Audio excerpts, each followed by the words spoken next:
Hey everyone, welcome back to iHeart Animation on iHeart Movies. My name is Jonathan North, and in today's episode we're looking at the 2014 Cartoon Network miniseries, Over the Garden Wall. My original thought with this episode was to do it around Halloween, since it's kind of become a new holiday classic for some people. They view it kind of along the same lines as It's the Great Pumpkin, Charlie Brown, just as it's like this Halloween classic that must be watched every year. But for me, well, I totally see the Halloween thing, and I probably watch it about every year myself around that time. It almost feels more like an all-around autumnal series, because, yes, this does have the spooky atmosphere that most people are looking for in a good Halloween special, but it almost feels like the fall ambiance is the overriding aesthetic, especially when it makes its way towards winter at the end of the series. You have the falling leaves, turkeys, harvest, even just the general color palette of the series just feels like the kind of show you can watch anytime during the fall holiday season. So instead of doing it as a Halloween episode, I split the difference and it's now going up partway between Halloween and Thanksgiving, right in the middle of fall, leading into winter, just like the series. And joining me to break down every episode of the show is my cousin Sarah, who I was kind of shocked actually liked this series. Like, a lot. Sarah isn't really into a lot of modern animation, and she doesn't usually go for creepy stuff.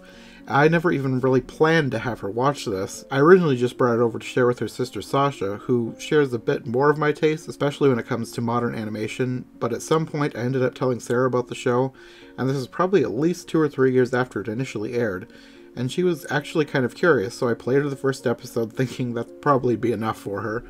And somehow she ended up liking it, and that led to another episode and another, and we ended up watching the entire thing, and at this point I think we've watched and rewatched the whole series at least 2 or 3 times in the past few years. And I personally have watched it even more times than that, and I'm not a person who watches and rewatches things all that often, unless I really like them. So you know I have to like this. And this really is one of my favorite recent animated series, and I've wanted to cover it for a while, so I'm really excited to finally be able to do that now.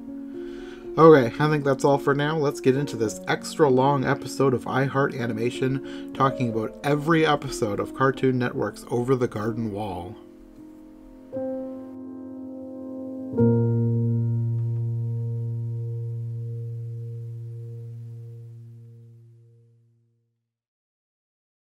I'm excited about this one. Me too. More than usual.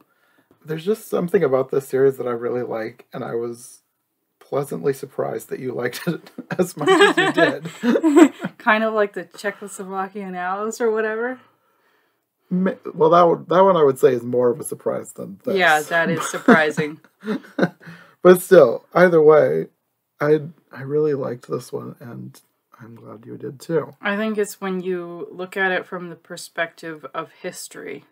Because that's what lures me in the most, and there are so many little nuggets. Yeah. And it's a weird, dreamy mashup of nuggets and whimsy. And so when you have whimsy, history, humor, I mean, yeah, okay. Okay, so for those who don't know, but if you're listening to this, I would hope you know, Over the Garden Wall is about 2 boys who are lost in the woods, a woods called the Unknown, which we don't know a whole lot about. You kind of discover as the series goes on. It's from 2014, so it's not that old. And the boys are played by Elijah Wood and Colin Dean, and I don't know a whole lot about Colin Dean. He's a lot younger, but Elijah Wood, of course, Frodo. Colin Dean being an absolutely adorable voice on here. Now, this series was written by Patrick McHale. I believe that's his name. And looking at him, I'd have to dig a little bit deeper, but I feel like he's kind of the darker side of a kindred spirit for me. Like, he probably likes some darker stuff than I do, but man, the Americana in here. We'll get into it. Well, I guess we could go episode by episode and talk about things as they come up. I think it's a good idea.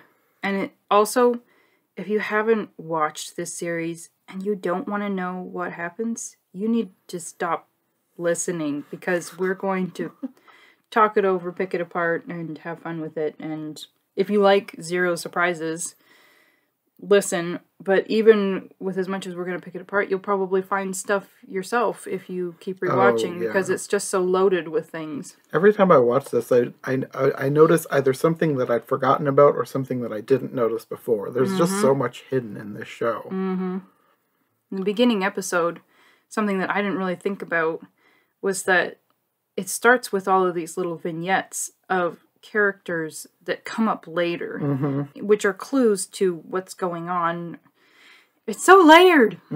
It's one of those things, the beginning especially, where if you watch it again after you've already watched it, you'll notice a bunch of stuff. Then you'll see what the significance is, or at least some more of the significance. Yeah, and while this montage is happening, you have the frog singing a song. And I think this happens in just about every episode. The frog sings the opening song. And I don't know who this is specifically, but Jack Jones, I believe is his name, is the voice of the frog. He was like a staple of like 60s and 70s variety shows, including the Carol Burnett show. What, like doing some of the music? Or? Yeah, just the musical. Which his voice has that sound. Yeah, I love the voice of the frog. It's great. Which I thought maybe he was the son of a famous Welsh singer. Like, no, I don't think that's the case. He's a different Jones. So you have the two kids, Wirt and Greg, lost in the woods, and it starts with a recurring joke with Greg trying to name his frog, except at the beginning he's listing off the worst names that you could name the frog, which I thought was hilarious. This kid has the greatest sense of humor. I love Greg's look on life, on everything. He's just so random and funny, and I love him. He's too calm for a normal human being, but you just have to accept it, I guess. Yeah, he is extremely calm. With all the stuff that they go through, it doesn't really seem to affect him at all. It's just a little Mr. Magoo. So they're wandering through the woods. Greg is leaving a candy trail, and they come across a woodsman. And this woodsman is kind of creepy-ish. He's voiced by Christopher Lloyd. He has a great voice for that part. Yes, perfect. And he's warning them about the beast. The beast is in the woods, and they need to beware of the beast. Trying to protect them by taking them to the mill where he is living. Now, here's an important point. When they come up to the mill, the woodsman himself says, I found this place abandoned and I'm using it for, my purposes. So that's not his house. And I think that's important later on. Like, he thinks... Is it okay for me to go into the lantern right away? Or do we need to wait till the episode? Well, he talks about the lantern a little bit. You don't get into too much right here, but whatever you want to say, go ahead. Okay, well, right off the bat... He thinks that the soul of his daughter is in that lantern, and to keep his daughter alive, he has to keep burning the Edelwood in it. And later on, the beast is like, do you really want to go back to that empty house? So the indication would be that he doesn't realize that, like, he hasn't been back to the house to see whether his daughter is actually there. I'm wondering if I didn't even think about that. So I wonder if he went out looking for her, was encountered by the beast who said this is where she is, and gave him the option of looking after her, quote unquote. Because at the end, spoiler, when he goes back to his house, she just comes out of the house. Yeah. So this is what makes sense of like, oh, she was probably fine the whole time. He probably went out looking for her and got totally deceived and decided, here's this gristmill, I'll use this to help keep her alive, and maybe traumatized not wanting to go back to the empty house. Yeah. So, yeah.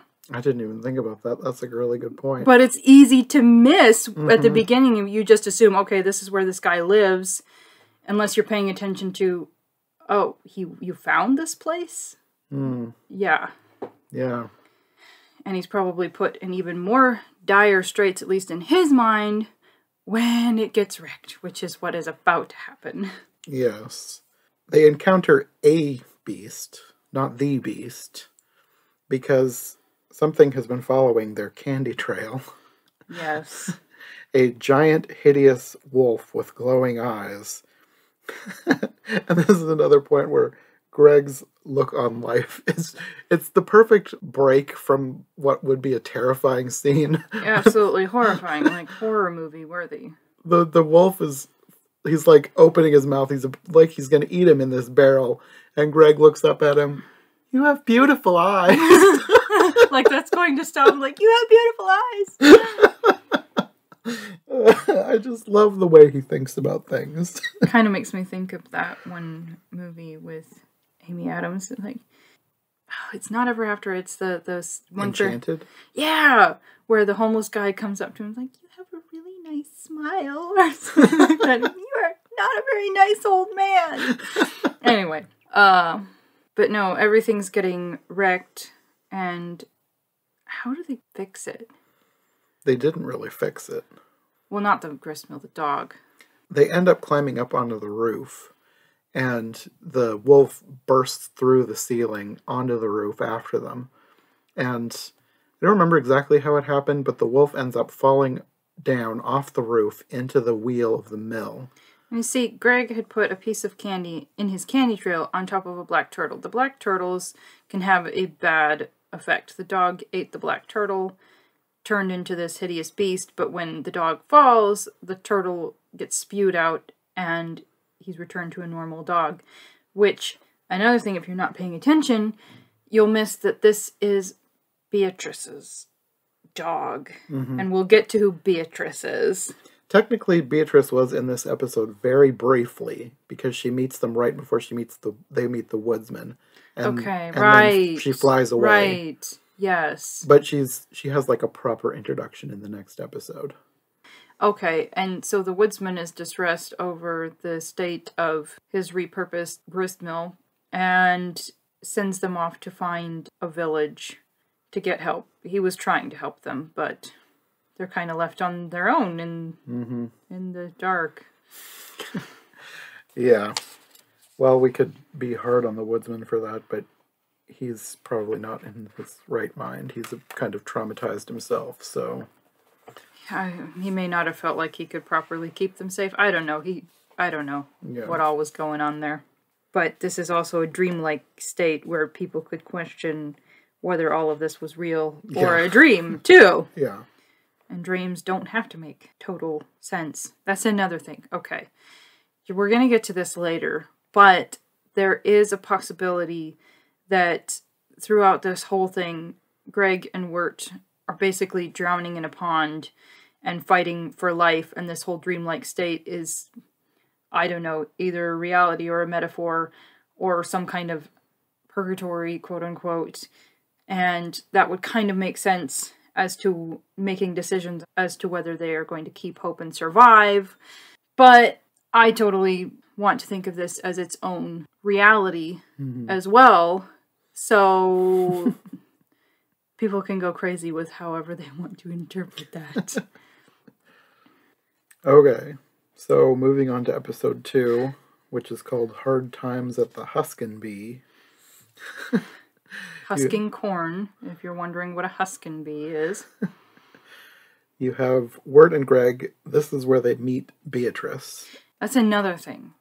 This is one of those things where it depends on whether you want to infuse meaning into it or not. Beatrice was the name of somebody who was a guide for Dante through heaven. Like in Dante's Inferno, I believe. Oh, okay. So she acts as their guide, and her name is Beatrice. So whether you want to make anything of that or not, you can, which would also help to back up the whole, fighting with death type thing. Anyway. That makes sense. Even if it's not supposed to be a total meaning, it's definitely a reference. It has to be a reference to that. Good chance. Yeah. Anyways, Beatrice is freed from a bush, and she says that she owes them a favor. Which, honestly, I bet she just stuck herself in that bush. Yes, that's what I think. She wants to lead them to Adelaide, who is the good woman of the forest, or the good woman of the woods, or something like that. She's supposed to be someone who can help them. So they're going to go find Adelaide, but they end up finding this village called Pottsfield. And in this village, there are lots of people dressed as pumpkins dancing around this giant pumpkin maypole thing. We've got to talk about turkeys. There are turkeys in this episode. See, this episode, they infuse humor, but honestly, it's pretty dark. Yeah. One of the inspirations that the creator of this series used, which is also another kindred spirit type thing, were vintage postcards.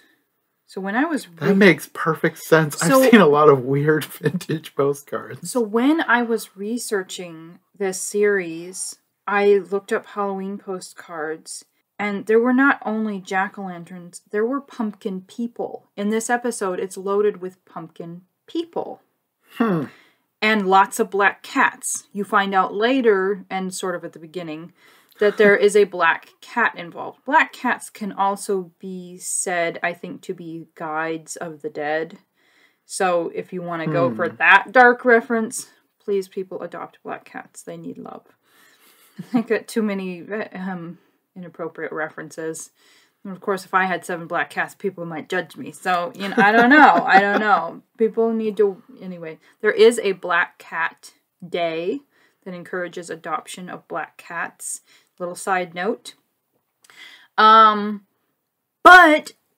so, okay, great, fine. That makes sense as far as references go. But what about the turkeys? People didn't talk that much about the turkeys. In this episode, you have a turkey who's like asleep on a table, practically, in a weird way. He just looks at them and he makes sort of weird, jiggly, fleshy noises. But my favorite thing, one of my favorite things in this whole series is the turkey carriage. That is so whimsical and fun. A little carriage being pulled by 2 turkeys. And people don't really want to talk about this. They don't want to infuse some weird, probably inaccurate meaning into the turkeys. Why does no one seem to care that much about the turkeys? I mean, some people, they're probably like, oh, yay, turkeys. And just, I love turkeys. They're a really cool American symbol. And America or North America, they're amazing birds. So I already came in biased. And I wasn't finding that much until I decided to Google vintage turkey postcards. Once again, all of a sudden, I'm seeing turkeys not only pulling carriages, there was one where they were driving a motor car. There are ones where they're pulling a pumpkin on wheels. One or more where there is, I think at least a couple I saw, were sort of a little pumpkin carriage filled with bounty. One of them had not only bounty, but an American flag and a little boy holding a football. So he had to have gotten his imagery also from postcards for this episode. And it's almost like this interesting mashup of both Thanksgiving and Halloween postcards. So it was this little aha. Yeah, that makes perfect sense. So you could almost call this the postcard episode. Yeah, absolutely one of my favorite things, the little turkey carriage. So fun, and not a totally fresh idea from them. They were merely bringing back something really cool from like 100 years ago. There you go. There's a lot of things in this where it's probably not a fresh idea, but they're reusing it and refreshing ideas that... They're bringing back something cool for us to think about. This episode also, it has autumn leaves. It shows the geese flying. It has a little cricket chirping. These things that are so easy for people to take for granted, but when you focus in on them, it's so cozy. It's so autumnal. And one of his inspirations was, autumn in New England. So, yeah, make sure to relax and enjoy that part of the episode before you're maybe thoroughly creeped out. Yeah, once they're with the pumpkin people, they start saying some weird things, like, aren't you here a little bit too early? Which I appreciate that instead of making it like, you are here in our grasp, it's like, this is the fun place for the dead people. What are you doing here? Yeah, you don't quite know what they're talking about at first. No. But then they are, I guess, tried and sentenced. And it seems really creepy and scary at first because you have this giant pumpkin maypole thing that's alive. Mm. And all of these ribbons that they've been tying around it are acting like arms. So it's kind of like a pumpkin octopus monster thing. And he's talking like they've committed some grave sin by trespassing and crushing some pumpkins by accident. Absolutely wonderful voice actor. He's a singer. Chris Isaac, I believe. He has the most wonderful bass voice. Mm-hmm. You come in here and you trample our crops. Yeah. Yeah, he has a really great, memorable, perfect voice for this giant pumpkin creature. And so they're sentenced to manual labor and have their little shackle on their feet. Even the bird, which does not make sense and is very cute. They're supposed to be digging up this field, and they don't really know why. But they did other work before that, too, like harvesting. Oh, that's true. But I guess their last thing of the day is digging up this field. And Beatrice suggests that doesn't she suggest that they're digging their own graves? Yes. But here's another reference. Okay, before you totally find out that these are dead people, they're in Pottsfield, which, if you go into the fandom or whatever, they'll say, this is a reference to Potter's Field, where poor people were buried en masse, sometimes tens of thousands of people, in fields because they couldn't afford a proper burial. So it makes sense that they're out in a field digging up unmarked graves. Mm. Yeah. I'd heard of some of that, but I never really looked into it too much beyond just the reference to the name Potter's Field. Which, on that note, it's actually, like, this is not how the afterlife works, but but it's kind of sweet in that all these people knew who these people were. So even though the graves were unmarked and they were poor people, they're being rejoined in the afterlife, happily rejoined. Mm-hmm. Yeah, because Greg digs up a skeleton, then they all freak out. I don't think Greg freaks out that much. I don't know that Greg even noticed. He was more excited about finding buried treasure, that's what he thinks the skeleton is. So yeah, did he realize that he probably realized that he dug up a skeleton, but I think he took off before it rose up, or did he? When the pumpkin people come in and start talking to him, Wirt is freaking out. Beatrice frees them, but Wirt doesn't realize that he's free. Mm-hmm. And then Beatrice and Greg run off. Mm-hmm. Well, Wirt is still there. Mm-hmm. And that's when you find out that these skeletons that they've dug up, they're coming back to life and they're being welcomed into the community. And it's not a terrifying situation. Dressed in vegetables. Yes. And he's free to go, whereas he thinks that he's being held prisoner. Mm-hmm. And they're happy to have him stay, but off they go. Mm-hmm. And they bid them farewell. I think they say something like, "You'll join us someday." Mm-hmm. Mm-hmm. Enoch also may have had some significance, but it's one of those things where you can put significance to Enoch or just take it as an old-timey name. Mm-hmm. Next, we come to one of my favorite episodes. I'm sure it's one of your favorites, too, because, at least for the music, Schooltown Follies. I haven't thoroughly I have not thoroughly analyzed which one is my favorite, but this has lovable elements, definitely. This is one we reference a lot. That's why I was thinking it's very catchy. Yes, the music is so great. So they're still wandering through the woods, and they come across a school full of animals. And this teacher, Miss Langtree, who seems to have some emotional issues.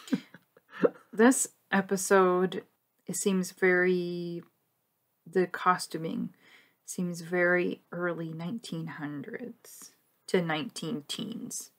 So there are all these different sort of historical settings, whereas the episodes before this seem far more 17 or 1800s. This one seems more early 1900s. And what about the animal designs? Did you find out if they were specifically based on anything? Because I had theories, but I don't know. I would say that too, at the latest, maybe 20s or 30s. But for Miss Langtry, she has sort of a cottage loaf hairstyle, which is, and shirt waist, like the white shirt and the skirt. So that's very early 1900s to 19 teens. And then, of course, her boyfriend that keeps coming up Jimmy Brown has one of those mustaches that would be classic to that period of time. I was wondering if the animals were partly inspired by any of those old postcards that you'd mentioned. Because I know there's animals in clothes in a lot of, not just postcards, but like people would dress up taxidermied animals in little clothes. I didn't know that! Oh my goodness. That's a little weird. The main thing, though, I was thinking that they looked like, not exactly, but they reminded me of Beatrix Potter characters. Oh, sure. I'd have to look again. I remember one or more of them, I think, having a little cap that looks kind of 1920s. But no, it's very whimsical because she's supposed to be teaching these animals to read and write and doing a good turn, and it's adorable. But she's having trouble focusing because she's lamenting the fact that her boyfriend, Jimmy Brown, has disappeared. And there's a gorilla on the loose. Yes, there's a gorilla on the loose. It's such random problems that she's so upset about. That the problems are not equal in scope, but she's lamenting them all equally. It's just so funny. Talking about the school might get closed, Jimmy Brown's run off, there's a gorilla on the loose. It's like if it doesn't rain, but it pours. But the song that she's singing while she's all upset is just so catchy. And if you watch the episode, you don't get a whole lot of it, but you can find the full song on YouTube, and it is and it's great. long. It's long. And she goes through the whole alphabet and then into some numbers. Yes. It's so great. If you haven't, you need to look up that song because it's so much fun. Starts A is for the apple that he gave to me, but I found a worm inside. B is for beloved that I called to him before he said goodbye. Something like that. And C, see what he did to me. See what he did, that's D, did it to poor old me. Why must I be such an emotional fool? F. G is for the gentleman I thought he was. Anyway, it goes on and on. It's a great song. I love it. And that style, there are different musical styles throughout this, all based off of old-timey music. They didn't try and infuse pop music into this whole setting. No, I love that they did that because it sets it apart from other more modern cartoons. It gives it its own feel. I love the musical choices in this. Even if it's not music that you listen to on a day-to-day basis, it's a nod to a lot of Americana. And it is historically interesting, and the main people in charge of the music were the Blasting Company. And if you look them up and you read about what music inspires them or that they like, you can see those influences running throughout. And it comes from a place of knowledge and love for old things. That aside, back to Miss Langtry. Yes. Well, meanwhile, while she's inside lamenting this, you see that there's actually a gorilla outside. A very ugly, not realistic looking gorilla. And it's chasing Greg and some other little animals around. Because only Wirt is inside because he's being stubborn to try and prove a point to Beatrice, who told him that he just does whatever anybody tells him to do. So he's trying to prove a point to her by sticking around and doing whatever the teacher tells him to do.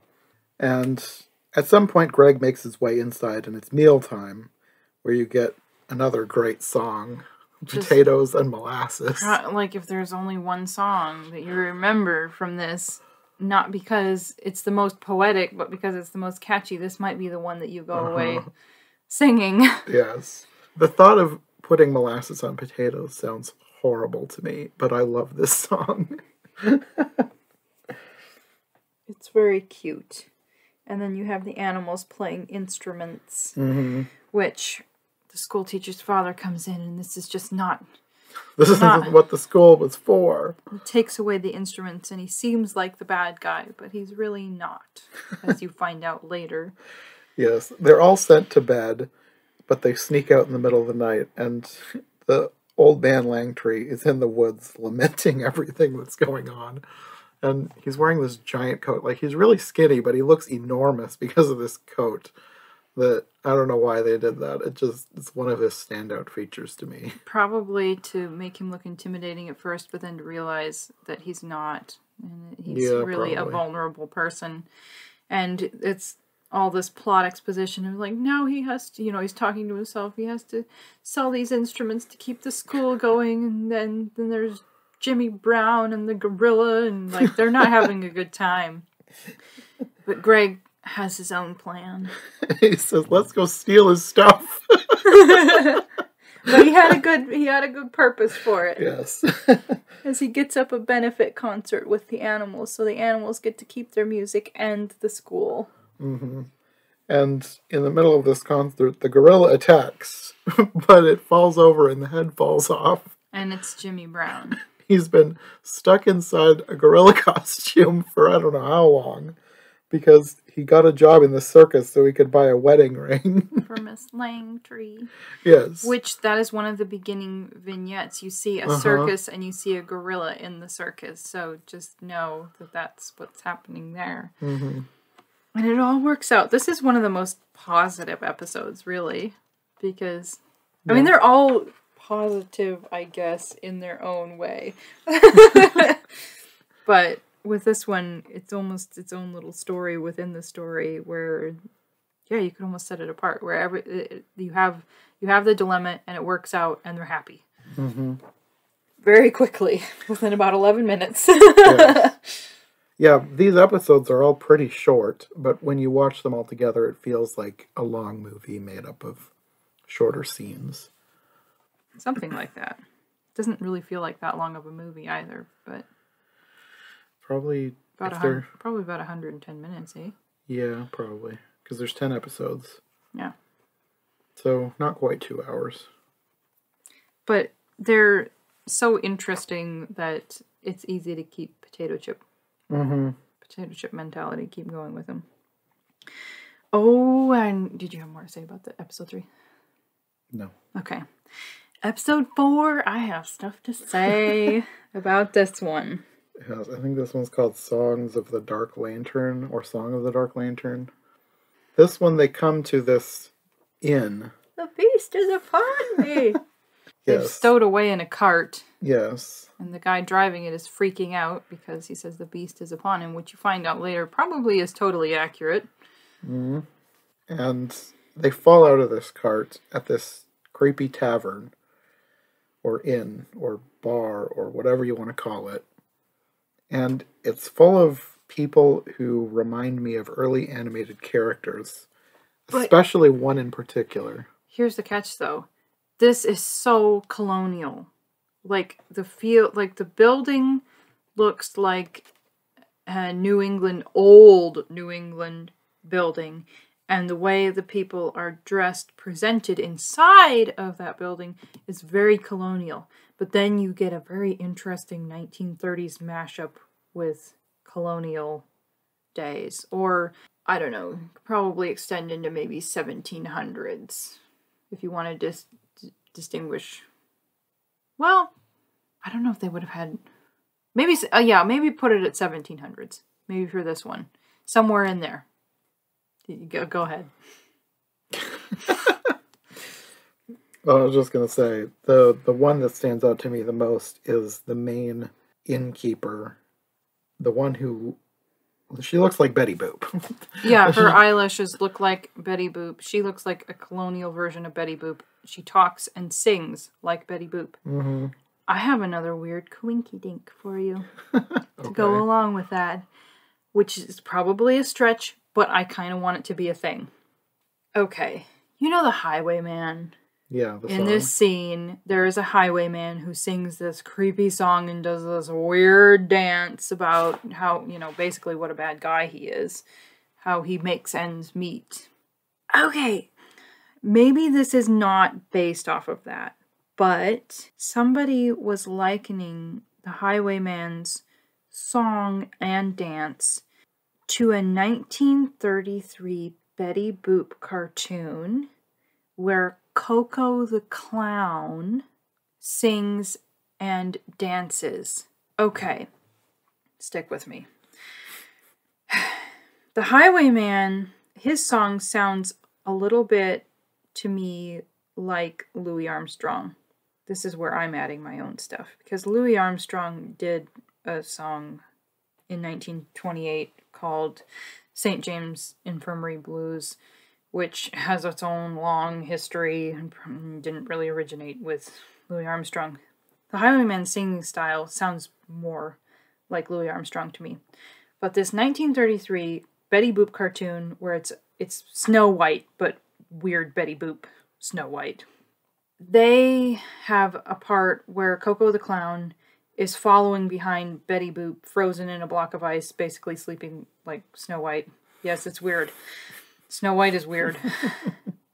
They rotoscoped Cab Calloway, which if you don't know who that is, he's like super famous, dancing, and he sang St. James Infirmary Blues for this cartoon.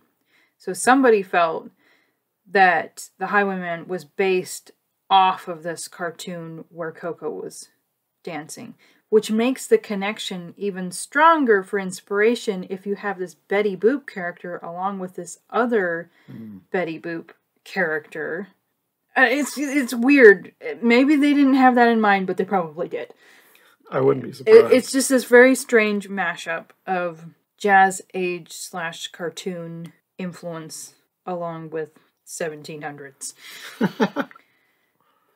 But yeah, just keep it in mind. And I have not watched the whole Betty Boop cartoon, but I have watched the scene with Cab Calloway. It is bizarre and interesting at the same time. You could say that about a lot of Betty Boop cartoons. There's some bizarre stuff in Betty Boop. Yeah, somebody could write a book, The Messed Up History of Betty Boop. Anyway, the main plot of this episode is... Who cares? Let's just talk about Betty Boop. Anyway, the main plot. All these townspeople that are in this tavern want to know who they are. So they all introduce themselves as the butcher, the midwife, the master and apprentice. And they want to know who Wirt and Greg are. They like type of person that they are. Which I think is really interesting. How much emphasis was put in this episode on identity. Like, that was one of the main points. And trying to figure out specifically who Wirt was, what his part in life was. I think that's a thread that sort of is in the background of the whole series. Wirt trying to figure out, in the grand scheme of things, who he is. First they want to have him as the young lover because he's trying to get to Adelaide's. Which they don't even know who Adelaide is, but they hear the name Adelaide. It's like, oh, a girl's name. You must like a girl. And one of your favorite songs is sung at this point. It's very catchy. The one about, what is it?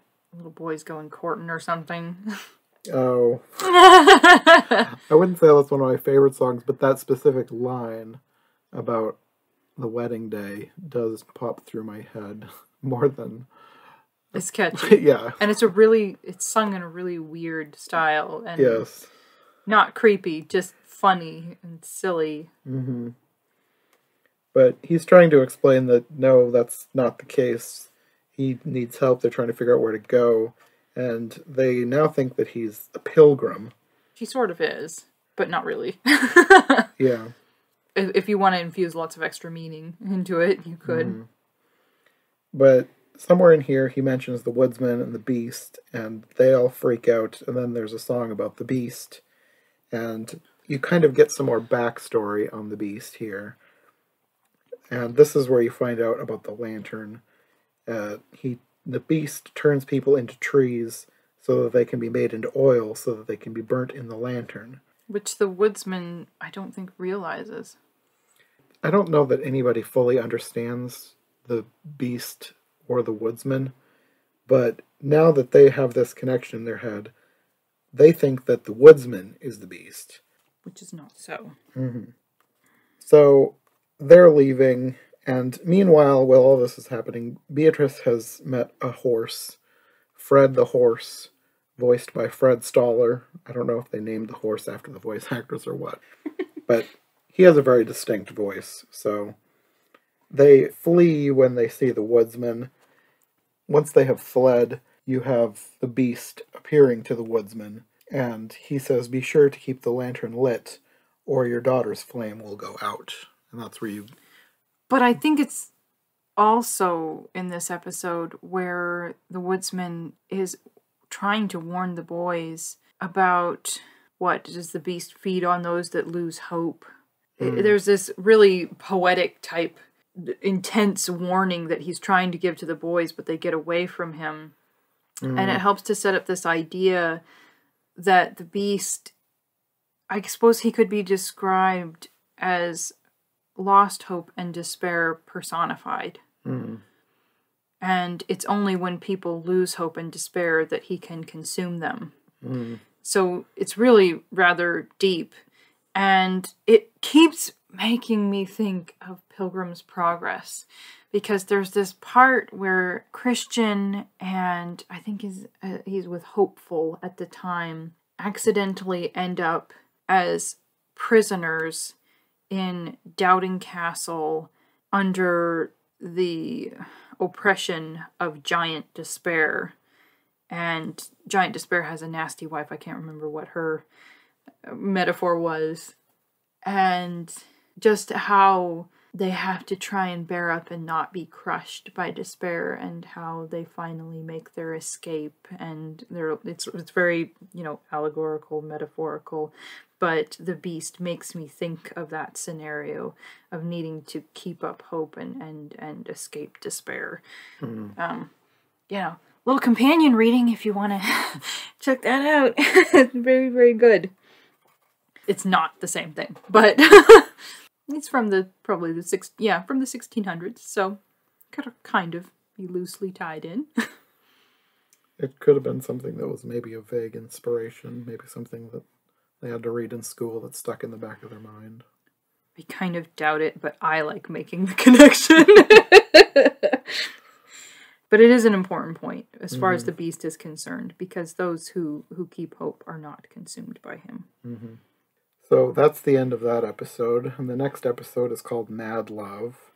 And here we're introduced to Quincy Endicott. Oh, which I believe one of the tombstones in the graveyard later on, when you have a flashback, is Endicott. So that's weird. But he's voiced by John Cleese. Which is awesome. John Cleese does such a wonderful job on this episode. Yes. He's just, and it's child friendly-ish. If they're not scared, but John Cleese isn't always child friendly. but on here he's so great. And one thing I noticed about this, like you noticed with the turkeys in Hard Times at the Huskin Bee, there's a lot of peacocks in this episode. Which I would think would be a reference to probably British influence, wealthy people owning peacocks. I think that was a thing of wealthy people owning peacocks. I feel like it's one of those sounds, if you're watching a period drama and, the English people on their estate or whatever, you might hear this little in the background. If you hear that weird call, that's a peacock. I have been woken up by one at a B&B at who knows what hour in the morning. Not sure that I'm dying to own those, but they're gorgeous. If you wake at 5:30 naturally, you'll be up before the peacock obnoxiously wakes you up. So, something to consider before purchasing your peacocks. But no, they're gorgeous. And yes, they are the turkeys of this episode. But I don't think that was a postcard reference. I think that was an English-influenced wealth reference. Like estate reference. That makes sense, because I feel like I've seen peacocks in other cartoons owned by rich people. Like, they're not like a point in the episode, but like you see them in the background. Sure. Like I'm pretty sure that the wealthy family in Gravity Falls had some peacocks. Sure, so it's a running thing. Yeah, it must be. But I believe it is based in reality, yes. So they've made their way to this mansion in the middle of this forest, and they're pretending that they are the nephews of this Quincy Endicott.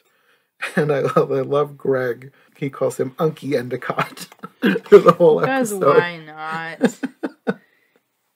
Somebody likened this episode to having inspiration or being like The Turn of the Screw, which is an 1898 ghost story.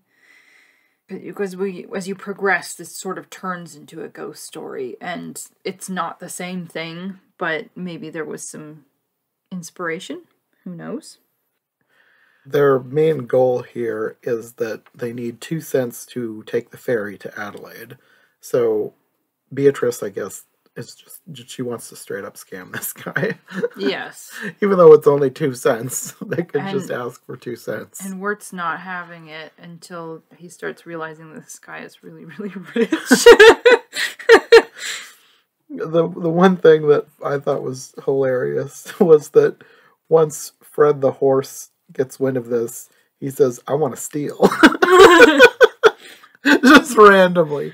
He wants to steal. Oh, dear.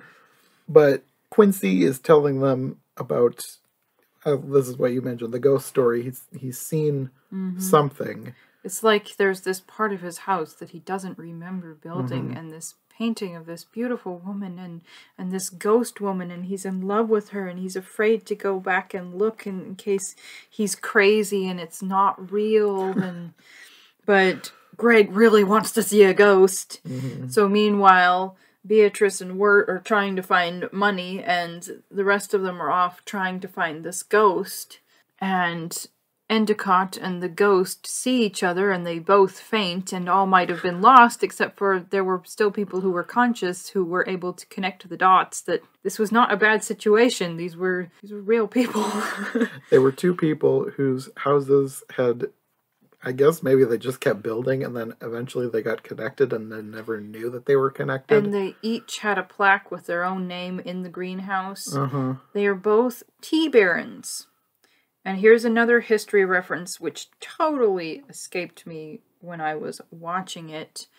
This points to pre-Revolutionary War times. They're both tea growers, and one of them's super British. One of them is French. The Louisiana Purchase didn't happen until 1803. So it's like this nod to the presence of the French and the English in old-time America, but a not ghost love story. And a very cute one at that. So John Cleese playing that part makes even more sense under that light. I just didn't really question it when I was watching it. I didn't think that deeply. No, and I didn't think about the tea thing. It's like, oh, and it's not coffee, it's tea. Yeah. And were people even growing tea in America? Probably. But if we were importing it, okay, just stop thinking, Sarah. I mean, even if you don't know for sure, it's still an interesting connection. Yes, and should be noted of just the French and English in old-time America. Somewhere in here, there was a mention from Beatrice about she used to be human. Right, they were confessing she and Wirt were confessing their dark secrets to each other. With Wirt, it's that he has a crush on a girl and he recites poetry and plays the clarinet, and she thinks maybe the poetry part's a little weird, which, if you were going back to what time period she's set in, that probably wouldn't be as weird, but who knows? Anyway, she's a talking bird. And she's been turned into a bluebird because she threw a rock at a bluebird. And her whole family is bluebirds now. Now, when you look back to the opening vignette where Beatrice is with her dog, did we ever explain that the dog... Yeah, I did. When you look back to the opening vignette with Beatrice and her dog, you hear, I think, bird noises and her looking slightly agitated. So it's probably right before she I didn't threw even think about that. I rewatched it. Probably right before she threw the rock and messed up their lives. Okay. There was also a line in here where they started figuring out that there were two houses that cracked me up. I think Wirt said something about that this French Rococo style is not in line with Endicott's Georgian sensibilities. Which is awesome that they threw that in there, showing how, well, A, talking about different types of architecture and interior design, and B, showing what a smart kid Wirt really is. He may have a little bit of, he has some issues going on, but he's not a bad guy, and obviously he's a good nerd. Anyway, that's about all for this episode. You have the two T-Barons, once business competitors, now in love. But they get the 2 cents. Oh, yes. And Greg throws it in the fountain and says Endicott had him pinned all wrong. He's got no sense at all. Which could, I've heard them say, okay, I've read, this sounds like it's straight out of 1950s detective show or something. I can't remember. But an interesting theory that goes along with this in the world of Over the Garden Wall theories is that in mythology, to cross the river Styx, you had to pay the ferryman. And they would actually put coins on people's eyes, I believe in real life, to help them cross over into the afterlife. I don't know if 2 cents would have been enough, or whether they both would have needed to, or whether that's, somebody stretching the theory. But it's also brought into light that they may be denying, or you could maybe say cheating death when he gets rid of the coins. Like they're not actually going to go into the afterlife. If you want to throw that theory away, you can, but it's something interesting to think about, that they may be, if they are suspended between life and death in a pond or whatever, that this could be a denial of dying at that moment. A fight against dying. It could be. And the ferry that they take in the next episode, I believe don't they say they sneak onto it? Oh yeah, that's why the frog police are after them. Yeah. So the next one is called Lullaby in Frogland, which is very interesting. The ferry that they've been trying to get to is a ferry run by frogs. And this is a very particular time period that they're set in. I don't know the exact time period, I'm sure you will, but it's the riverboats. Riverboats, think Mark Twain, think, it's going to be a broader period than this, but think maybe 1840s. Okay. And this riverboat that they're on is gorgeous. I want to go on a gorgeous riverboat. I've been on a riverboat, but I haven't been on one that was like really old. This one is beautifully painted. It's a paddle boat. You have all the frogs dressed in 1800s clothing. They don't seem to speak English, but they speak frog. And it's sunset time. It's just beautiful.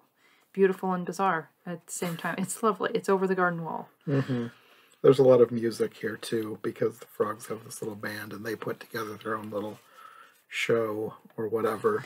Yes, they're trying to evade the frog police, and so they're trying to hide in the band, and that's when they discover that Greg's frog has a crooner voice and sings the frog lullaby, which basically gets them out of trouble with the cops. I really like the song. I think it's the theme song for the show, but like the full version of it. Really? Pretty sure. Oh, well, I could kind of see that. It has Over the Garden Wall in it. But the lyrics are so poetic. So if you're watching it, listen to the lyrics. Try and listen to the lyrics. I know it's going to be distracting. On your third time watching it, listen to the lyrics. And as the song ends, they're paddling off into the sunset. And it's so peaceful.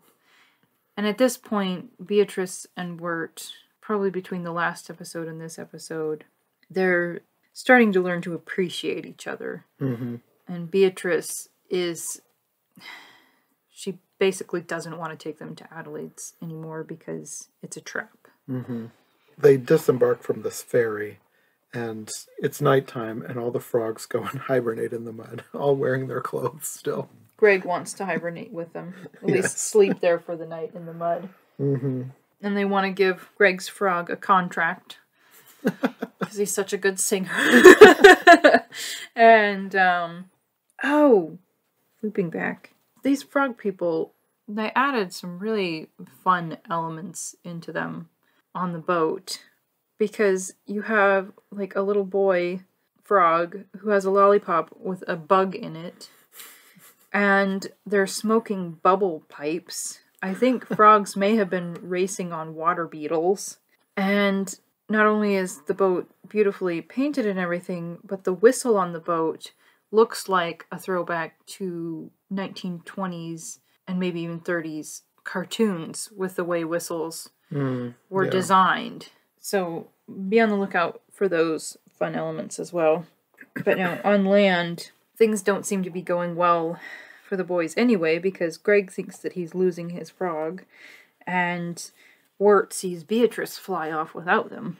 Yes, so they follow her, and she's going to Adelaide by herself to try and get out of this deal that she's made. She doesn't want to hand over the boys. Adelaide's not having that. She wants a child servant, and Adelaide is also voiced by John Cleese. Yes. Which is great. It's better that they have that element of humor in there. So the boys break into this, and Wirt doesn't realize that... I don't think he realizes that Beatrice doesn't want to harm them anymore and just feels betrayed. Mm-hmm. And Adelaide tightens these ropes and captures the boys.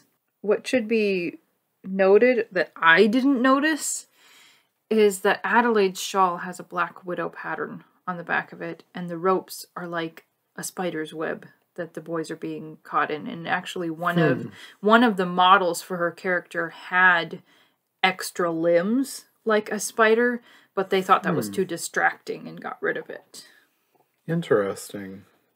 So yeah, I never made the spider connection. No. It was just like she was into needlework and had a weird rope trap. She has these scissors, though, that Beatrice needs to turn her family back into people. They're shaped like a bird. Those scissors are like a real thing, though, because I've seen them in craft stores. Like, and I don't think that they're like based on Over the Garden Wall. I think Over the Garden Wall was basing them on some old antique scissors. Right. Probably. I don't know what year those were made. I would have to research that. But they're very cool scissors. Mm-hmm. I thought about buying some when I saw them, but they were kind of expensive.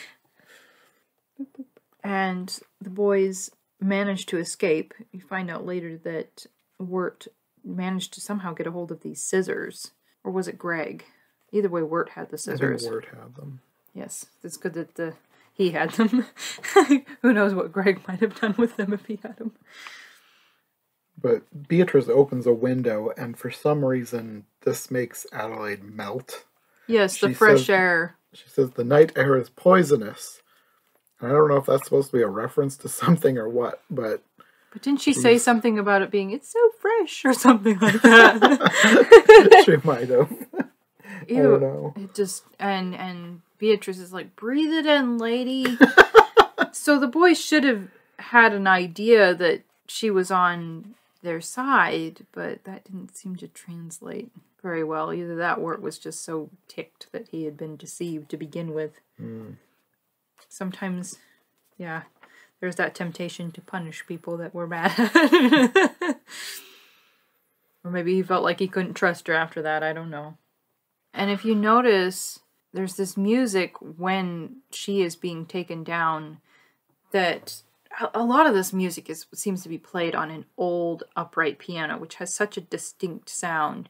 And there's this sort of scattered music where she's being taken out, or where there's this point of conflict. And if you listen to the soundtrack, I believe that was the part on its own that sounds quite creepy and unsettling. But in the context of this episode, it fits perfectly, and you're not paying as close of attention. It just enhances what is happening with the story. Okay. I think that's the one that set the dogs off barking so much. Yeah, we were listening to this while we were watching a silent movie, and we put on the soundtrack because the music with the silent movie was rubbish, and Over the Garden Wall was far more entertaining as far as background music. And it kind of fit with the old silent movie. It oddly fit. Anyway.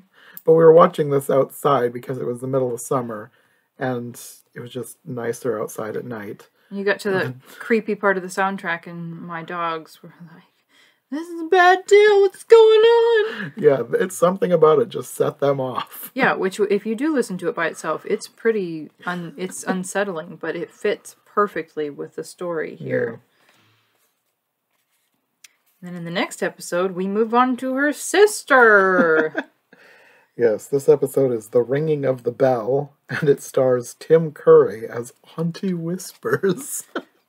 If you don't know Tim Curry, he is the Prince of Ham. I don't know if he would like that. He probably would like me calling him that. I don't know. He's British, and he is just so good at playing exaggerated, overly dramatic, hammy type characters, but yet you kind of like it when he, it's not like, oh, stop it, Tim. He's so good. But with this one, he is beyond understated, but it's just, it kind of needed to be Tim Curry.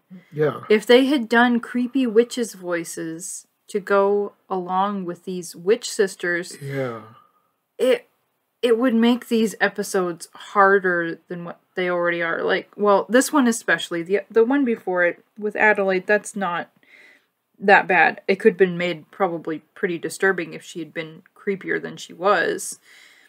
But with Auntie Whispers, she is so gross. She's hideous. She's basically a monstrous looking being. She's humanoid, but she has a giant head and, I don't know, maybe 7 black nubs for teeth. And so to have her voiced by Tim Curry helps to offset how disturbing she is. It kind of adds an element of humor, even though it's not technically humorous. It is humorous. I just love it. Yeah. But, okay, and here's another thing. With this show, there are those who want to layer in, like I was reading, like when you start going down the rabbit hole of people's theories about Over the Garden Wall, I've read where they wanted to like turn Greg into a Jesus figure. Come on, people. Come on, he's a cute little boy. Let's not put things where they aren't. So people want to infuse, well, at least one writer did, infuse religious meaning into these. Strangely for me, this episode feels like the most religious. Okay. And at the same time, for more than one reason. Because all of a sudden we're back in colonial, what seems like Puritan times, because of the way they are dressed. Maybe I am mistyping their period dress. Feel free to correct me and tell me what period I should be looking at.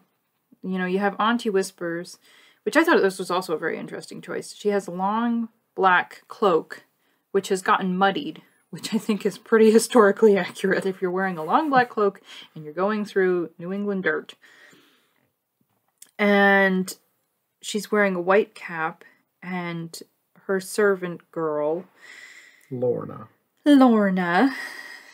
is wearing the white cap, and she has, I believe, the wide white collar. Their garb looks rather 1600s to me. And well, let's talk about how the episode unfolds, and I'll try and weave that into this. I don't know how important it is, but to me it's something that I think about. Well, it starts out with them wandering through the woods. I think they see the woodsman again, warning them again about the beast. But the beast is, like, in the background, watching. And they find this old shack, and there's a basket full of black turtles. Didn't Greg not want to go there and Wirt did? It was like Greg was having a moment of sense where Wirt wasn't, but they went anyway. Whereas a lot of times Greg wanted to charge ahead into things, and then Greg was like, oh boy, about this. I don't know. Rewatch or not. This is an episode that I could totally skip. Like, I was lying awake last night feeling creeped out over it, and we didn't even watch it last night. I don't know that I would want to skip it just because I really like Tim Curry as Auntie Whispers. You have a higher creepy tolerance than I do. Anyway, they find this basket full of black turtles in the house. And if you'll remember, the black turtles did something to that dog. They're bad news. Which, when I tried to figure out what's with the black turtles, the creator of this series said it's an imperfection in the quilt. Which, in my mind, is a reference to Native American art where they purposely put in an imperfection. That might be an incorrect interpretation. Either way, it did not answer my question. I'm guessing that he put them in there because he wanted to put them in there. But, kind of like a red herring. Just as something for people to speculate on that don't actually have any solid meaning. He described Adelaide as a red herring, but anyway. I could see that, because in the end, she was not important to the story, even though she was, like, the whole point of their quest for half the show. That makes perfect sense, yeah. Another thing, more Americana, there's, like, this apple tree at the beginning of this episode, I think, and rain, and it's just more lovely New England American art. Anyway, on to the creepy turtles. Yeah, so they meet this girl inside, Lorna, and she tells them that they need to hide because Auntie Whispers is coming.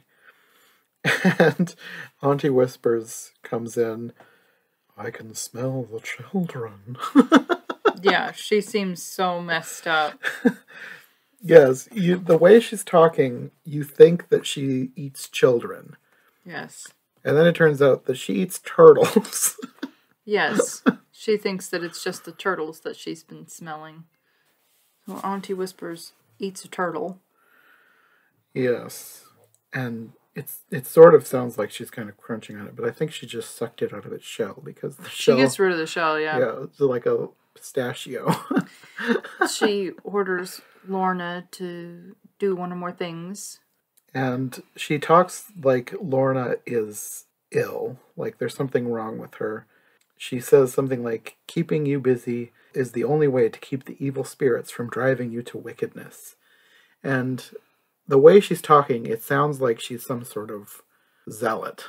Like Idle Hands with the Devil's Workshop, but taking it to an extreme level. Like forcing her into servitude because she's going to be evil. But it turns out she was being literal. So here's the thing. Here's one of the things that feels so religious about this. Because and you're bringing this up, and it's probably partly why it's stuck in my head. I think more than once she talks about wickedness. Trying to keep you from wickedness. And probably, maybe also the fact that she's like, don't lie to me. But especially the wickedness part, along with the black and white clothing. It feels very Puritan, very colonial, very religious. But at the same time, she seems like a witch because she has this bell, this magical bell, where she is controlling Lorna. Make of that what you will. But that's just, to me, that was one of that along with the fact that Lorna is demon possessed. That's what makes this episode feel so religious to me. There you go. Yeah. I guess I never thought about it too closely, except for the fact of that one line that I mentioned, where she wants to keep the evil spirit from driving you to wickedness. That felt religious, but I never thought about it too much because once you realize that it was literal, like for her it wasn't like a religious thing, like she read some verse that said you got to keep busy or you're going to be evil. There's like a literal evil spirit in this girl that can come out if she's not told to do something with this magic bell. Wirt basically sees this situation as Lorna being enslaved by a creepy people eater, and from an outside context, this really looks like she is being controlled in a very bad way, and he wants to help her escape, and she thinks that maybe this time it could be different. So Greg goes where he shouldn't, or where he should, and disrupts Auntie Whispers, and it looks like they're in major trouble with Auntie Whispers. But she's really just trying to protect them. Mm-hmm. And the frog eats the magic bell. They help her escape, and like you said, Auntie Whispers has been disrupted. But she tries to stop her with the bell, and she doesn't have the bell anymore. All of a sudden, the bell is in the frog. But the thing that, at least for me, is hilarious is the way she says, no. Yes. Also, Greg's line, where I think Auntie Whispers wants to know what they're doing there, and Greg is like, we've come to burgle your turts. Yes. Greg has so many good lines. I love that kid.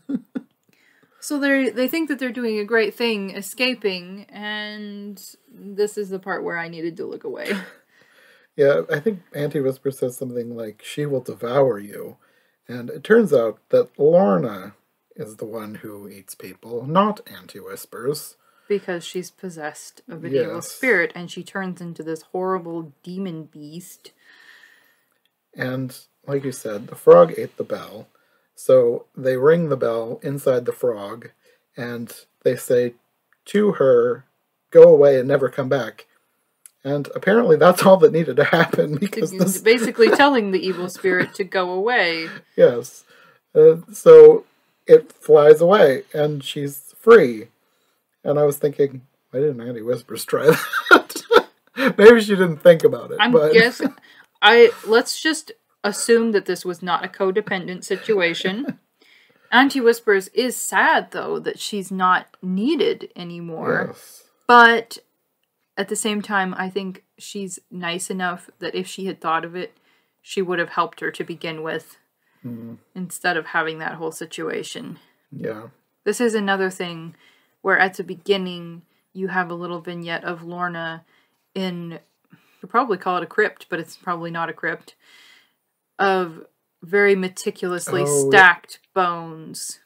Yeah, I saw that. It reminded me of that place in I think there's Italy or France or I think there's someplace. more than one place like that. And there are references to, like, before they try to escape, I think Auntie asking her, did you finish, or I want you to finish stacking or sorting the bones. Yeah. Yeah, so it's very dark. Yes. And if you think back to the vignette at the beginning, there were a lot of bones. Like, what are they, next to a highway? Like, how long have they been here? How many people has she eaten here? It looked like she took out a village. So, that's really dark. Yeah, no, if I were to skip one episode, it would be this episode. And if you're showing this to children, first off, you need to be careful which children you show this series to, period. But be very careful about sharing this episode. This cartoon is almost like for people in their 20s. I don't know. Starting age 17. I don't know. But no, Lorna is thankful to Auntie Whispers for taking care of her, I believe. And it's like they're family, even though they're not family. And Lorna stays with her. And they're happy. So at this point, maybe Lorna is the caregiver? I don't know. Auntie Whispers looks pretty old. And when they're leaving, she says that they need to beware of her sister Adelaide. A little late, but thanks. So now they're lost in the woods again, and the beast is watching and kind of taunting the woodsman as well. And I think that's where that one ends. Then we get to the next episode called Babes in the Wood. This is another great one. I like the music. I like the references to... There's a lot of references to old animation in here. Wirt is basically starting to give up hope, but Greg hasn't. And Greg, at some point, starts to feel like, oh, he needs to figure out how to fix this. And so it's like in his dream, he's trying to figure out what to do. He's looking for guidance. It starts out they're boating down the river, and you have this fish that is fishing in the background. Which is a recurring thing, which does not, like, it's probably, who knows, maybe that's a postcard too. It could be. It probably is. That does seem like something that would be on an old postcard. But I like the fact that it looked kind of disturbed at them when they should be the ones being disturbed by this fish fishing. That. But you also have the beast singing in the background. And I don't know if we mentioned it at the beginning. We haven't yet. But the beast is voiced by an opera singer. Samuel Ramey. Yes. Who, okay, just pat them on the back for getting Samuel Ramey to play a character for this cartoon. Like, oh my goodness, this man is one of the best. He has a great voice. Perfect for this character. I feel like I have seen him on PBS or something. Probably. So, and he's, you know, he's not at 3 tenor level of where everybody's going to know about him, but he's worth knowing about, and he was just, I'm proud of them for getting this guy to play this character. This was wonderful. Yes. I love when the beast is singing in the background. You don't really know it's him right away, but I love his voice just in the background. But there's also, in the beginning episode, you have the woodsman sort of talking about the beast, and how he goes through the woods singing his mournful song. And so they start out the reference early, but Samuel Ramey has a lovely speaking voice as well as an operatic singing voice. So rich, so lovely. And yes, I will stop getting excited about that at the moment and move on. But I'm so happy about that. And there was another operatic voice in this episode. Yes. I don't know who it was, but it was a woman. I wrote it down. Deborah Voigt. Where's she from? Know anything? I don't know what else she would have played other than just being in operas. I meant country, but that's okay. I didn't write that down. But talk about gathering all kinds of people to sing for this. Yeah. That was another thing. The Blasting Company, there's a song in here where they had to have been influenced by another famous singer. We'll get to that. Well, at this point, I think they come to land, and this is where Wirt is pretty much starting to lose hope. He's blaming Greg for getting them into this mess, and I think Greg has a line here that says something like, "You can do anything if you set your mind to it." That's what the old people say. So Wirt tells Greg to figure out what to do, and they go to sleep under a tree, and this is where you have all the references to old animation. Which somebody said that this was, I don't know if all of them were creepy. Honestly, you're probably going to be far less creeped out watching this episode than a lot of the original 1930s cartoons. 1930s cartoons can be, there's something unsettling about a lot of what went down then. This one, they kept a lot of it pretty cute. Weird, very weird. Yes. Like you have floating heads with wings that come to take Greg's spirit off to Dreamland. Somewhere he ends up in like a little magical donkey cart, which was cute. And there's lots of old-ish sounding music here. Another catchy song, Everything is Nice and Fine. Which was very interesting how they did that, because it has that old, I'm not going to classify it as big band, but old jazz band style, but it was like they got all their little child voice actors to sing the song, not perfectly, but in that style. And it was a very interesting choice. Yeah, it added something more to it than if it had been totally perfect. Yeah. It was like, yeah, like, I don't know. And it felt more true to the era they were going for. Maybe. It's Over the Garden Wall. They did it their way. And the old way. You like the scene with the greeting committees up in Cloud City. It reminded me of the Munchkin Greeting Committee, or whatever you want to call them, in Wizard of Oz. Except it went on for longer. Well, maybe not longer, but it was different. But just the fact that they had so many people coming to greet the character.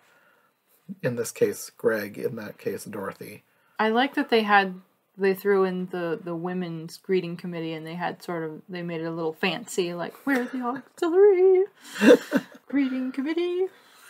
And Craig wants to know if there are any more, and all of a sudden there's just this really unhappy dog with a rain cloud looking slightly crazed.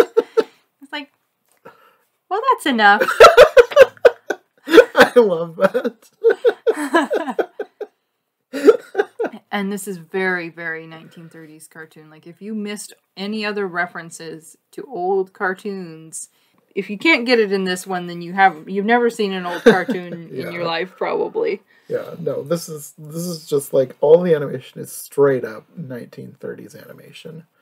The way they ran, the way it's just, at some point, and this has its own plot line within the plot line, because there's a dilemma, there's a bad guy, and Greg defeats the bad guy because they accidentally release the North Wind.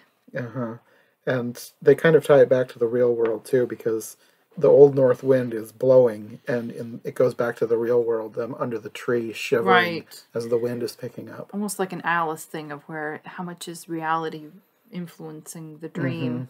And here's the part where the song for the old North Wind, not only does it sound like old jazz, but the way the blasting company sang it sounded so much like Randy Newman. Like, You've Got a Friend in Me, Randy Newman. Yeah. But when I tried to research it, I don't think he sang it. But I do believe that band enjoys listening to Randy Newman. And somehow they managed to make it sound so much like him that it wants to play mind games with you. So that was a thing.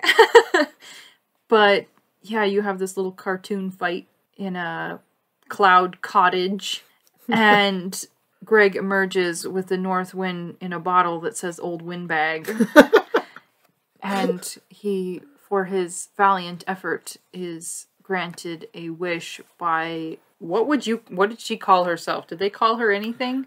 I don't remember, but she was credited as the Queen of the Clouds, I believe. Yes. Not to be confused with the Queen of Heaven. So if you want to start making religious references, don't necessarily do that here. Greg is wanting to, I think he wants to get Wirt, but the Queen says something like the Beast had already claimed him. And then Greg says that he knows what he wants to wish for. And I think he whispers in her ear, and then he goes back to the real world, under the tree, and Greg is saying to Wirt, who is still asleep, that he's sorry that he got us lost, and he leaves with the Beast. Which this is the part where I think they want to make a Jesus connection, but please don't do that. Greg's a nice little boy trying to save his brother. Yeah, I don't know that I would see a Jesus connection. I think that's too much of a stretch. Yeah. It doesn't seem appropriate for... But just look at Greg as a good little boy who wants to help his brother. I think they even wanted to make that connection with Wirt. It's like... No. Definitely not Wirt. I could see it more with Greg. Even though I don't see it with Greg, I could see it more for Greg. For Wirt. Either way, he's this innocent little boy who goes off to try and make things right, even though it's not really his fault or his problem. Yeah. So Wirt wakes up and freaks out. He ends up falling into the water, And he's rescued by Beatrice and that fish we saw at the beginning. Good fish. And that's the end of the episode. And then we come to Into the Unknown, which is where you find out the big twist, which I always forget is a twist because I'm so used to the story now, but the first time you watch it, you don't know. You realize that there's a big twist here in that these are kids from a modern world. And I don't know exactly the year. I want to guess like 80s or 90s because they have cassette I read tapes. somewhere 80s, which I would prefer that people reference it as the 80s. Like, yeah, he's running around with a cassette tape. Mm-hmm. So either he's a hipster kid or this is the 80s. But somebody said that it was similar to movies in the 80s, too. The way it wouldn't surprise me. The way they designed it. So let's go with that. Yeah. So it's Halloween, and Wirt has a tape that says "For Sarah," which this is the girl that he'd referenced in a previous episode as having a crush on. Mm. And this is where you find out that these clothes that they've been wearing, we never really talked about it, but they have been wearing throughout the whole series some rather strange clothes. But the series is so strange that there's only so much you're probably going to think about it. I didn't think about it at all until we got to this episode the first time I watched it. Basically, Wirt sort of looks like he's dressed as a garden gnome with no beard. And Greg has a teapot upside down on his head. But in this episode, you find out that the reason that he's wearing an upside down teapot on his head is because he's supposed to be dressed like an elephant. Which is probably his creative solution to a costume. Yes, and I thought that was great because that's such a little kid thing to see a teapot and think, I could be an elephant if I put that on my head. Mm-hmm. And Wirt was just trying to make do with, it was like a Santa hat that he cut the fluff off of, and part of a Civil War outfit, which is where his cape came from. Mm-hmm. Which you also see, this is so great, because he's standing in front of a mirror at one point with his cape blowing because he has a fan turned on himself, like he wants to look epic. And this is an aside, but I remember this comedian talking about, and this is not true for all men, but talking about how men needed women to tell them what to wear, because if it was up to men, we'd all be wearing capes. You know, how much he loved capes and being, he wanted to be able to flip it around, something like that. It was so cute. But you can edit that out if you need to. But it was, that scene made me think of that. At some point in here, Wirt has told Greg about the tape, and Greg decides that he's going to give it to Sarah for him. And he runs off with it to deliver it.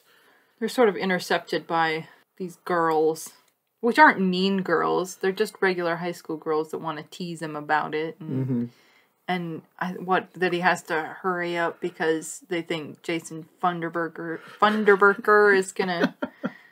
Yes, he's so worried about this Jason Funderburker, who, the way he's describing it, you just assume that it's going to be this buff, muscly jock. Football jock. And it's this really awkward. It's this tiny little guy who has a kind of nerdy, whiny voice. and he's very awkward. Jason seems to have his own fan club. That one other girl who's like, you can hold my hand. So nobody's really left out. It's not as dramatic as Wirt thinks it is, yes. But he just has... he's insecure. Mm. So at some point, this tape ends up in Sarah's jacket, which she still doesn't know about it. And they're trying to get it back. And there's one little part in here that it wasn't essential to the story, but there's a policeman in a car watching all these. Well, it kids. Is.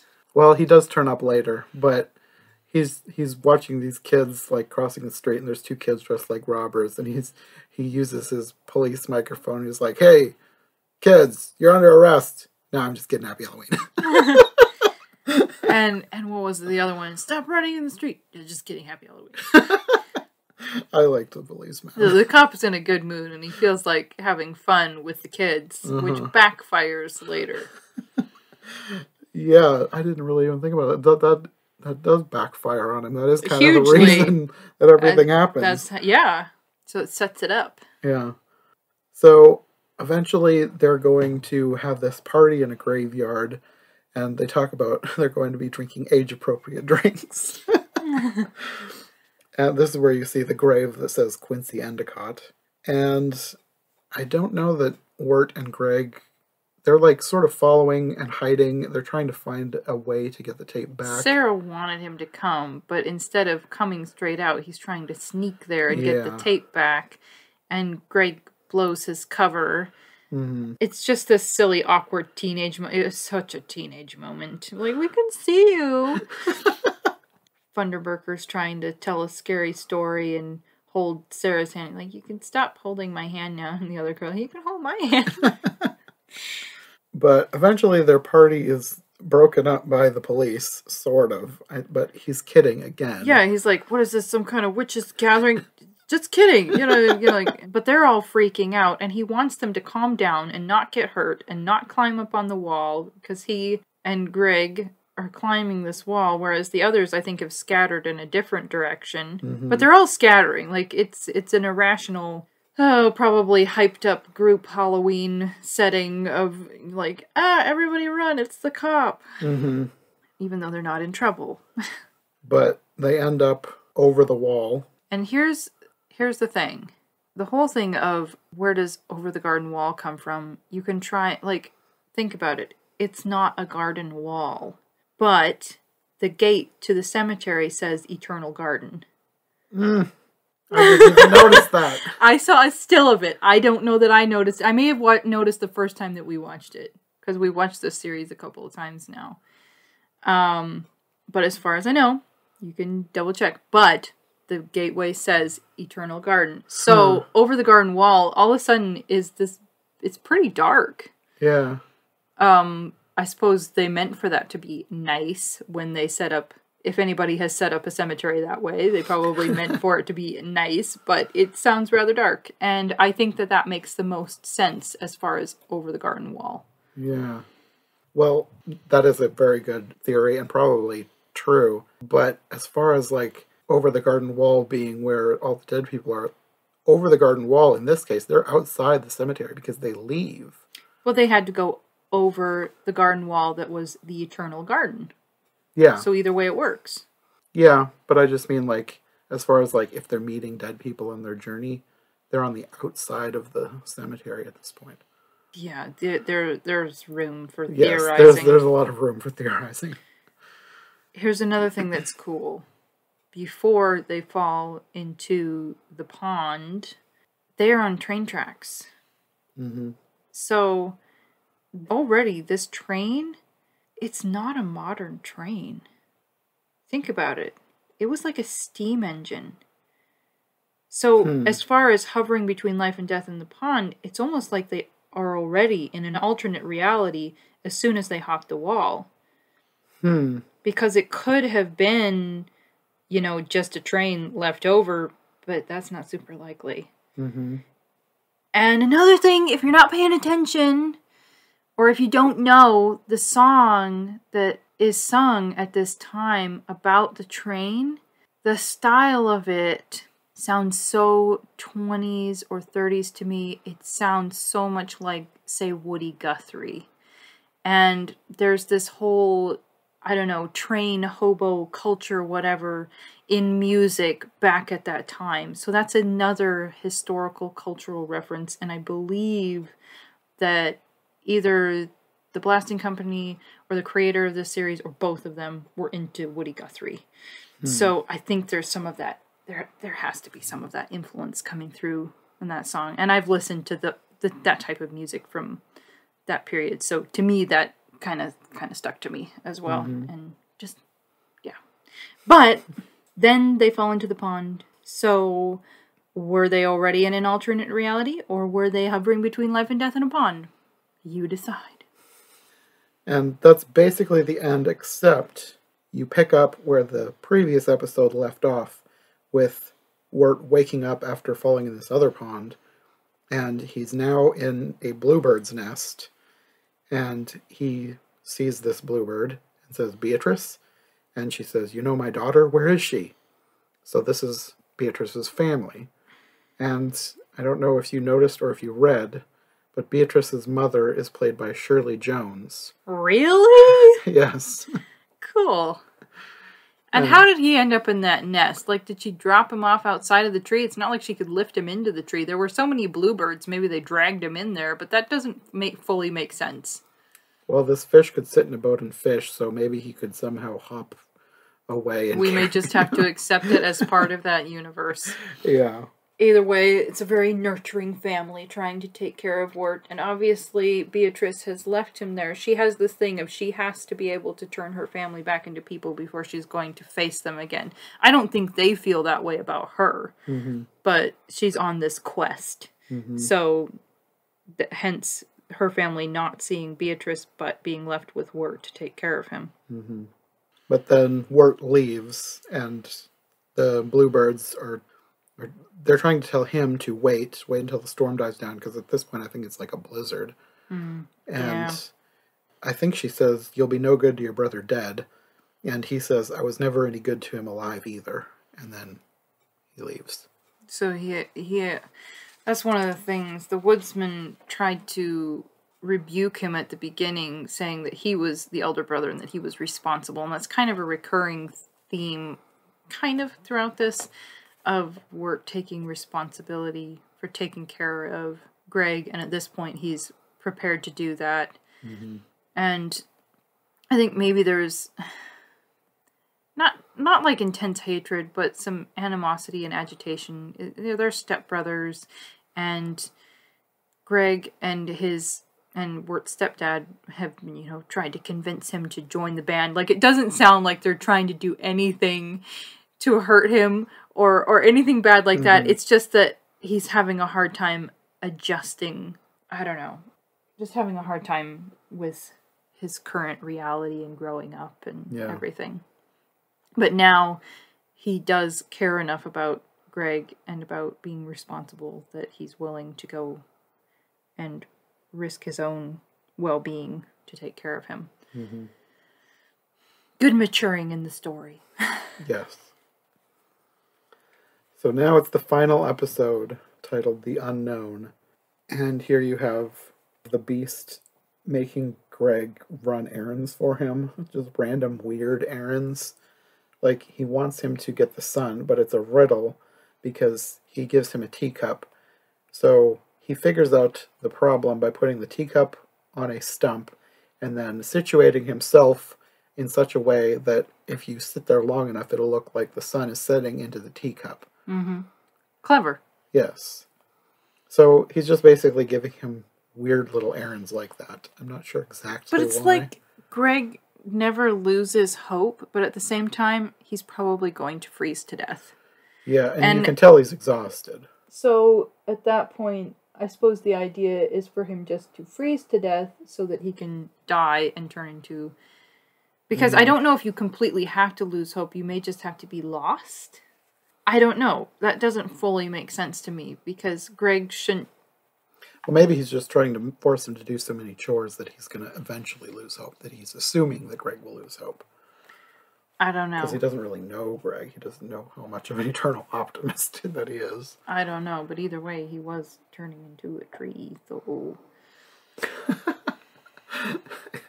Yeah, because you had that line about there's already leaves growing inside him. And he spits them out. No, I was just eating leaves. I forgot that. He's probably hungry.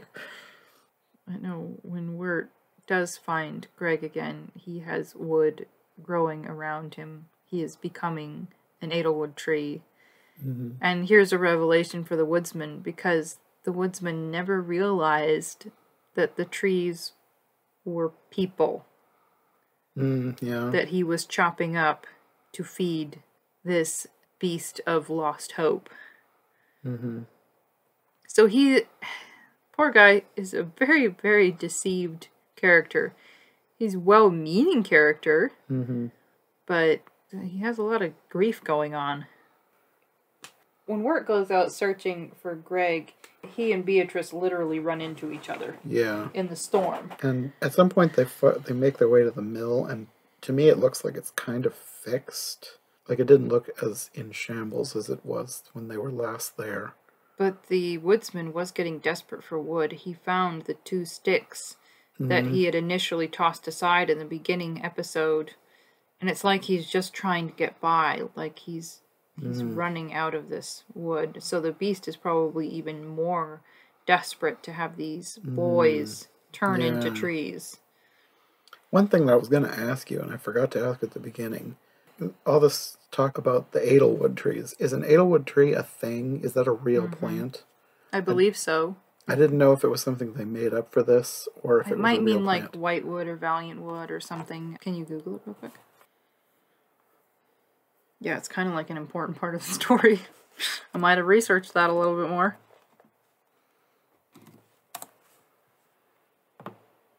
Find anything? Everything that is coming up is over the garden wall related. Okay, so edelwood trees don't seem like they're a real thing. If they are, please tell us that they are. But there's a speculation that the edelwood trees mean noble wood trees, but there are no edelwood trees in reality. It's for the series. Make of it what you will. But either way, the woodsman seems to be running low. And at some point, the woodsman is figuring out what has actually been going on, and he never meant to be chopping up trees made out of humans. He's not happy about this, and he doesn't want anything to happen to the boys. Where in there is he like, his daughter wouldn't have wanted this? Well, when Wirt finds Greg, it seems like he's falling asleep, like he's succumbing to the beast. And one thing we didn't mention is he's also been carrying around this rock that he's been using to say rock facts, which is basically made-up facts that he thinks are funny. And he took it, in the previous episode, he took this rock out of this old lady's garden. So now that he's basically dying, he's upset that he has stolen this rock, and he's wanting Wirt to give it back for him. And Wirt is trying to keep him from going to sleep, and the beast says that he can put his spirit in the lantern. I think at this point, the woodsman is probably seeming somewhat uncooperative, and the beast is probably looking for a more vulnerable lantern keeper. Yeah. So he tells him that as long as the lamp stays lit, his soul will live on. And then, at first it seems like he's buying this, and he says, wait, that's dumb.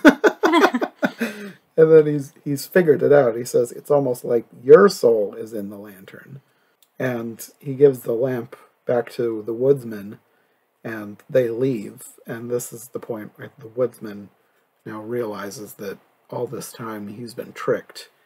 And you basically realize that this is the end of their agreement or whatever, because he blows out the lantern flame.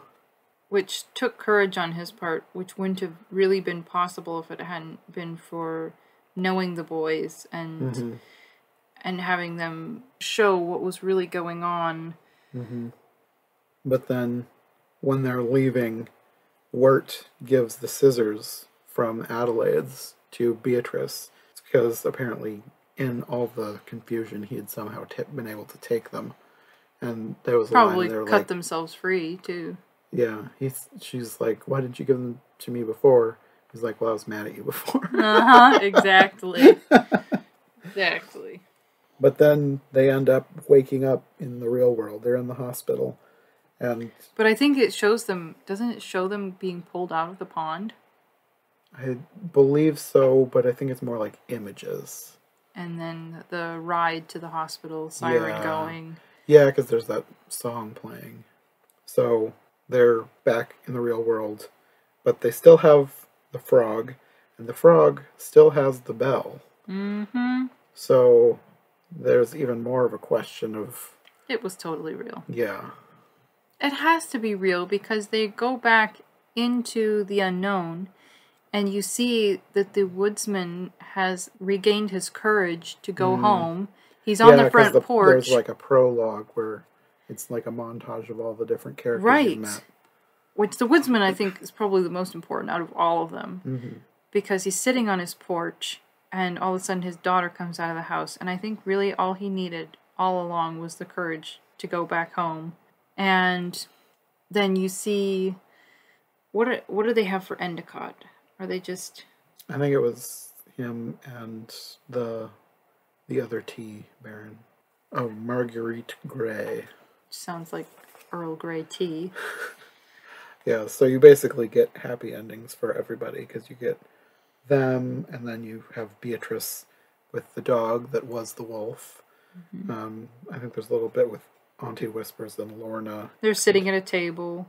A bit at the circus. And then you get another quick little revelation all the way back to Hard Times at the Huskenby. Enoch the Giant Pumpkin Man was actually a cat. A little black cat popped out of the top. Yes. So, hence my reference to black cats and potentially, being thought of as, I think, guides for the dead. And but it's a very cute little black cat. So yes. I love that. I love that they had this giant foreboding pumpkin. It was just this little kitten inside. Yeah, if you take away if you don't layer the other meaning onto it, or even if you do, I don't know. It's an adorable cat. Yes. And it helps to make that pumpkin far less creepy to know that there was a cat in there. So... Yeah, I loved that. So yeah, that's Over the Garden Wall. Yes, and... So you have people who put all kinds of meaning into it, and the creator of it said that basically people... done a pretty good job of finding all of the meanings that they had infused into it, and some that I think he said that they hadn't thought of but wished that they had. One of the things that we haven't mentioned, which is kind of an aside, is just the beginning title cards for each episode look like these really strange wood cuttings or something, and they're so old-timey and artistic and strange, almost like tombstone or something. So for me, that's one of the most interesting things about the series aesthetically. The creator said that he got inspiration from trade cards and chromolithographs, as well as the postcards in Autumn in New England and General Americana. And so I guess the overall theme, besides it just being confusing and bizarre and everything, is that there's so much... I wish, it'd be nice to have $1 for every time I've said Americana in this episode. It's one of those shows where it is a show. Watching it this time, I didn't feel this way when we watched it maybe a few years ago. Oh, it's like, it makes me want to be proud of America. Like, it makes me want to find more of the interesting history and more of the goodness and more of the coziness of America. Right now, I feel like there's this push to not be proud of where we live. And like we were discussing the other day, if every country was held to this litmus test of if they did bad things, not being proud of them, like would anybody be left besides Switzerland who could be proud of their country?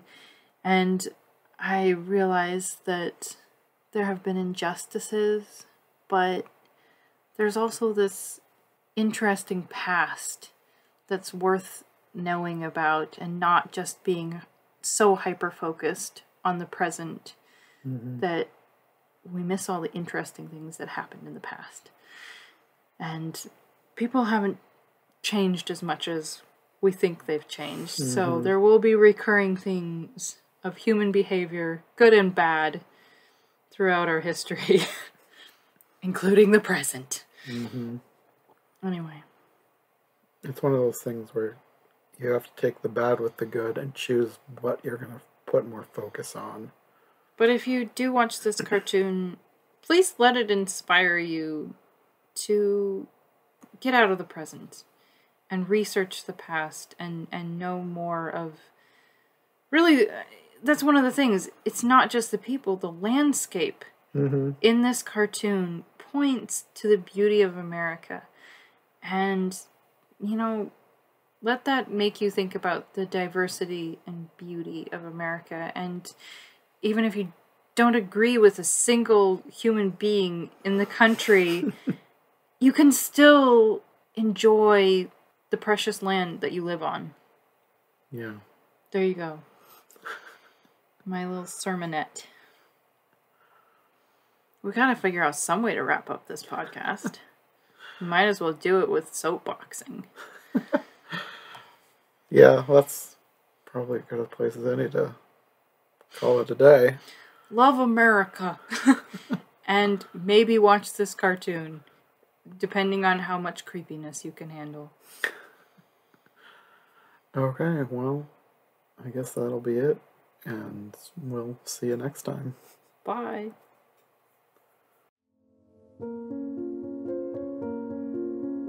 Thanks to Sarah for joining me for this episode of iHeart Animation on iHeart Movies. Sarah will be back in a few episodes for a very interesting episode of the Disney Movie Marathon. But in the meantime, in the next episode, I'll be joined by my friend Chelsea Robson, who's coming back to follow up the episode we recorded last year talking about the 1953 film Sabrina. This time we'll be talking about the 1995 remake starring Harrison Ford. Chelsea and I had a great conversation and I can't wait to share it with you, so we'll see you next time on iHeart Movies.